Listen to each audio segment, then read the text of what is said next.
Take a slow breath in and let it out gently. Again, breathe in and breathe out. Let your body begin to soften. Let the pace of the day fall away from your shoulders. Let whatever you carry today rest on the ground beside you. You do not need to carry it into the night. Tonight we will walk into a story from Exodus, chapter 16. Manna from heaven. A story about God feeding his people in the wilderness. Enough for each day. Not too much, not too little. A rhythm of trust and provision. The people are hungry and far from home. And God meets them not with a lecture, but with bread. Quietly, each morning, like dew on the ground. You do not need to follow every detail tonight. Let the images come softly. Let the rhythm of the story carry you the way a current carries a leaf. There is no test at the end. Only rest. If your mind wanders, let it wander gently. The story will still be here when you return. And as we begin, remember only this. You are provided for. You are held. Israel has crossed the Red Sea. The waters that stood like walls have returned to their place. The song of victory that Miriam sang is now an echo behind them. The celebration is over. Now they walk into the wilderness of Sin, between Elim and Sinai. The landscape is wide and dry. Sand stretches in every direction. The sky is bright and unbroken. There is very little shade. The food they carried from Egypt is running low. The flatbread baked in haste on the night of departure is long gone. The dried grain, the simple provisions for a journey they thought would be short. All of it, thinning. Hunger is a particular kind of fear. It does not argue with ideas. It presses into the body. It makes the mind loop and the heart tighten. And when it comes to a whole people at once, it becomes a wave. The children ask when there will be food. The parents look at one another. The wilderness offers no answer they can see. The road behind is closed. The road ahead is unclear. And so the people stand in the space between deliverance and provision. They have been saved, but they have not yet been fed. The story pauses here, in the ache of that waiting. You can rest. The people begin to grumble against Moses and Aaron. The complaint rises from the camps like dust stirred by many feet. If only we had died by the hand of the Lord in Egypt. There we sat by the meat pots. There we ate bread to the full. The words are sharp. They carry the particular bitterness of someone who was rescued but now feels forgotten. Memory has a way of softening what was hard and sharpening what is missing. Egypt was bondage, but it had bread. The wilderness is freedom, but the stomachs are empty. Moses and Aaron do not answer with anger. They know the grumbling is not truly against them. It is the cry of a people who cannot yet see how they will be cared for. And that cry, however jagged its edges, reaches God. God does not punish the complaint. He does not silence it with rebuke.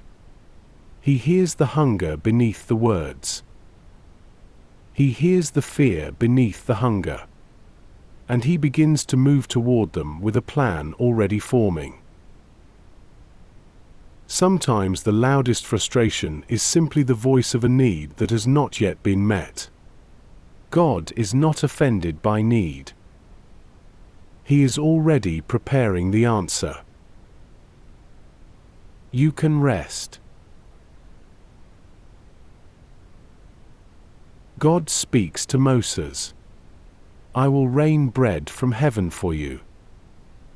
The people shall go out and gather a day's portion every day, that I may test them, whether they will walk in my law or not. The promise is specific. Not a storehouse all at once. Not a reserve to hoard and measure. But bread from heaven, falling daily, like rain. A portion for a day. There is something deeply gentle in the design. God does not hand them a solution they can control. He gives them a rhythm they must trust. Each morning, go out. Each morning, gather. Each morning, find that it is enough. And that evening, something extraordinary happens. Quail come up and cover the camp. Birds settling on the ground like a blanket drawn over the earth. Meat for the people who remembered the meat pots of Egypt. God heard even the specific shape of their longing. The glory of the Lord appears in the cloud. Not as a distant light, but as a nearness. A presence that says, I have heard your grumbling. At twilight you shall eat meat. In the morning you shall be filled with bread. Then you shall know that I am the Lord your God. The provision begins before the people believe it will come. That is how grace works. It arrives ahead of faith. You can rest. Morning comes to the wilderness. The air is cool and still. Dew lies thick around the camp, covering the ground in a fine layer of moisture. And then the dew begins to lift. Beneath it, something remains. A fine, flake-like thing, thin as frost on the ground. Small and white and delicate. It covers the earth the way frost covers a field on a cold morning. Quiet, unannounced, simply there. The people step out of their tents and see it. They look at one another. They look at the ground. And they say to each other a question that becomes a name. What is it? Manna. Moses speaks gently to the people. This is the bread that the Lord has given you to eat. Not bread from an oven. Not grain from a field they planted. Bread from heaven, resting on the desert floor like a gift left at the door before dawn. There is a quietness to the scene. No trumpet sounded. No voice from the sky announced its arrival.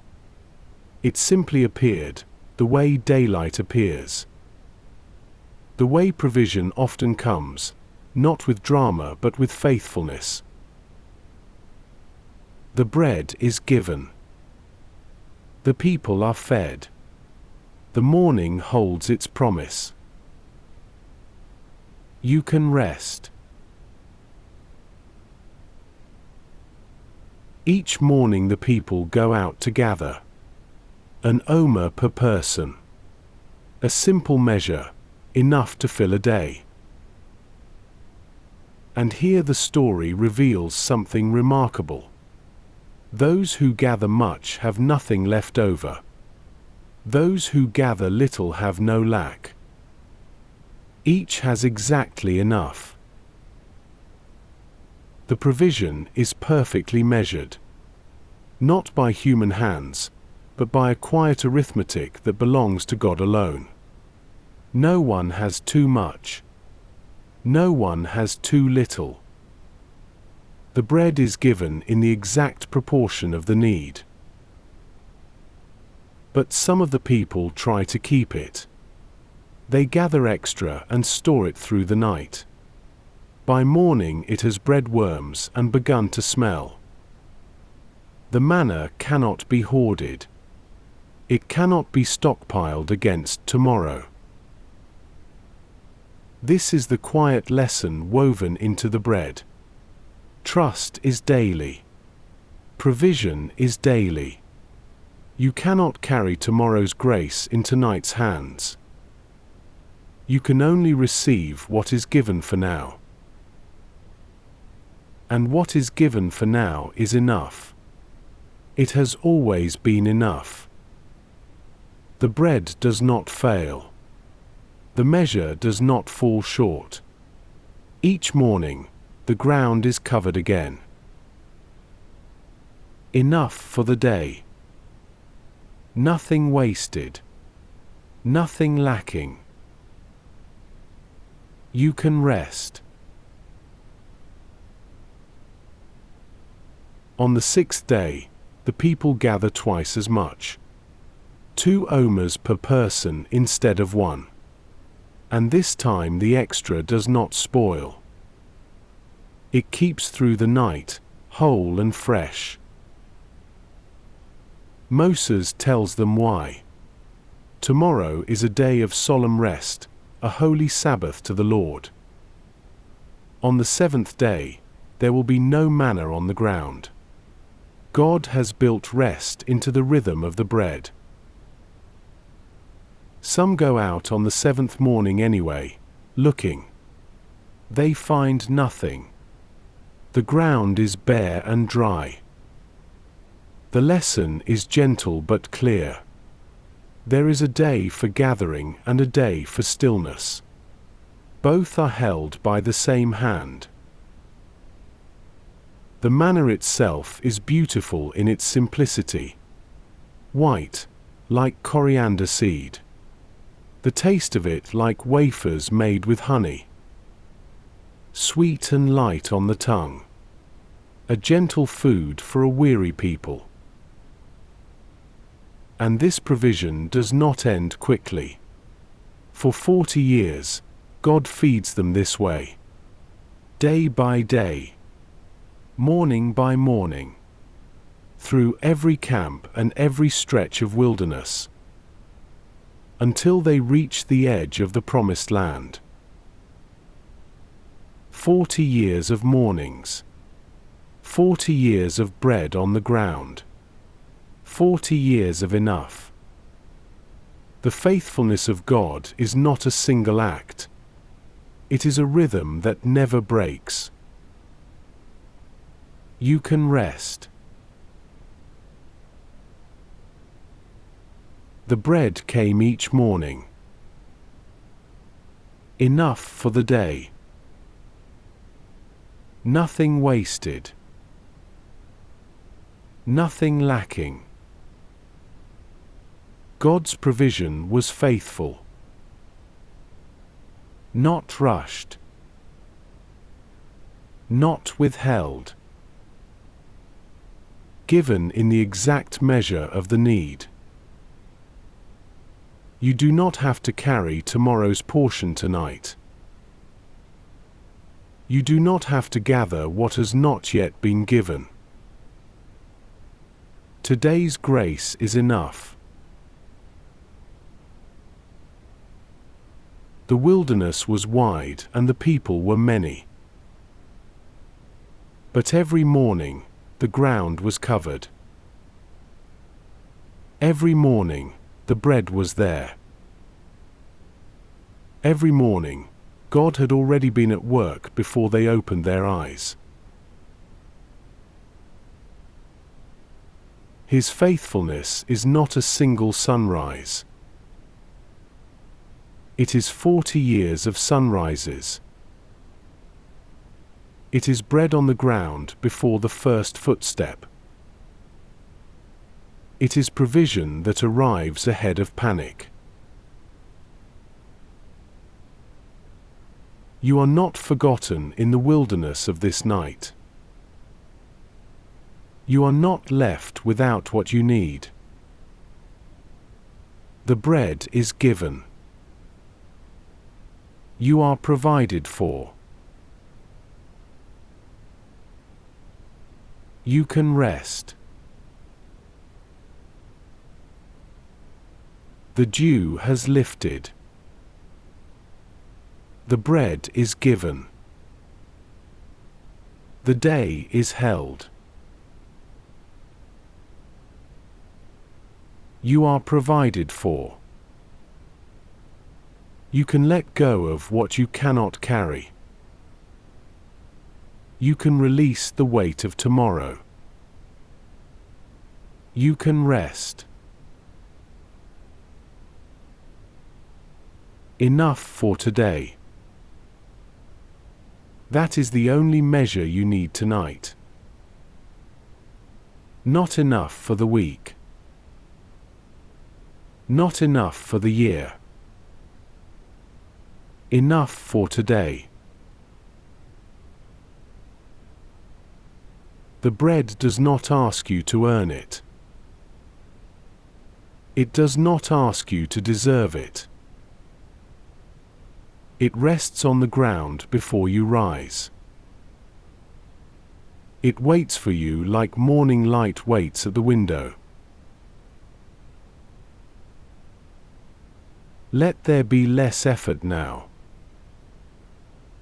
Less planning. Less reaching ahead. Your breathing can follow this truth. In and out. Given and received. Held and released. Nothing is lacking. The bread is given. You are provided for. You can rest.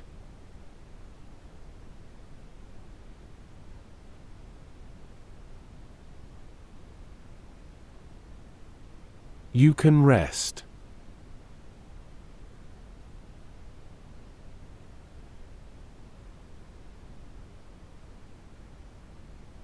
Enough for today. The bread is given. You are provided for.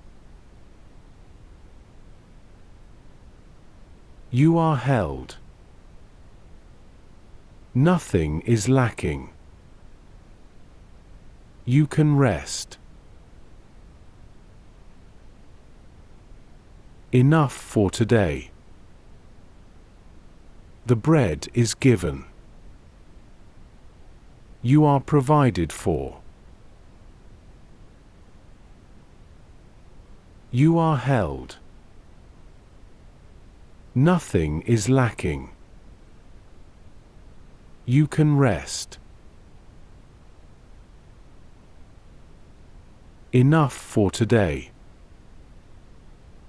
The bread is given. You are provided for. You are held. Nothing is lacking. You can rest. Enough for today. The bread is given.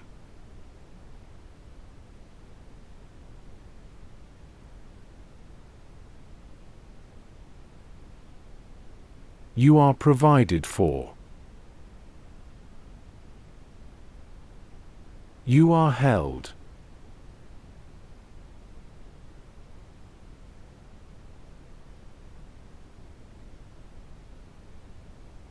Nothing is lacking. You can rest.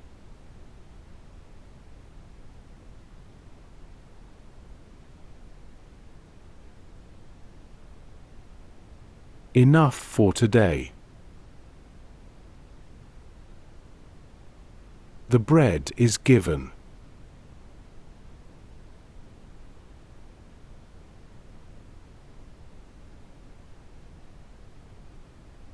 You are provided for.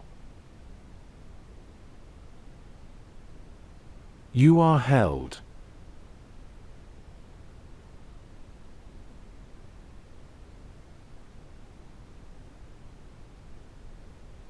Nothing is lacking. You can rest.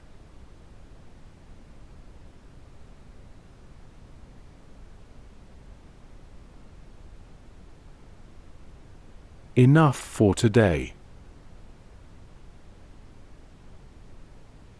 The bread is given.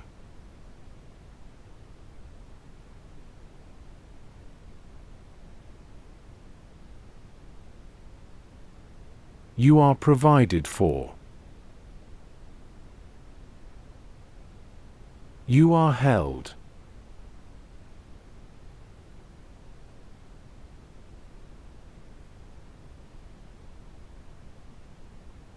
Nothing is lacking.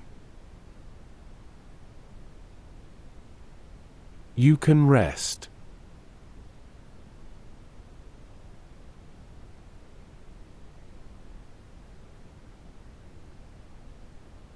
Enough for today.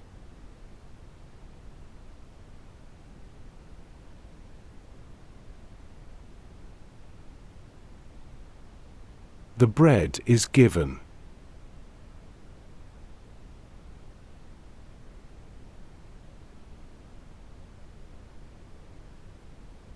You are provided for.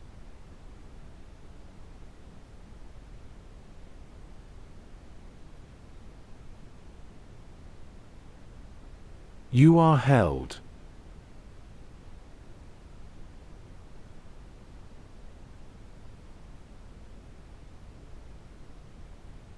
Nothing is lacking.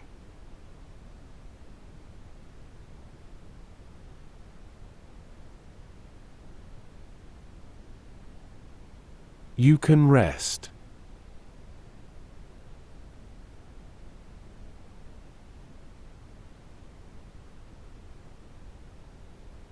Enough for today.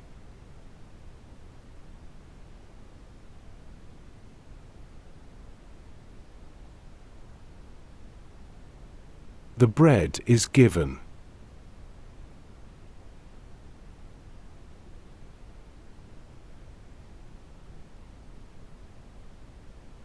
You are provided for.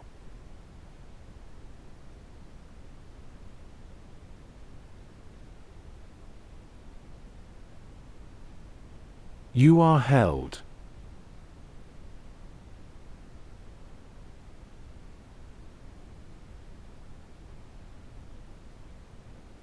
Nothing is lacking.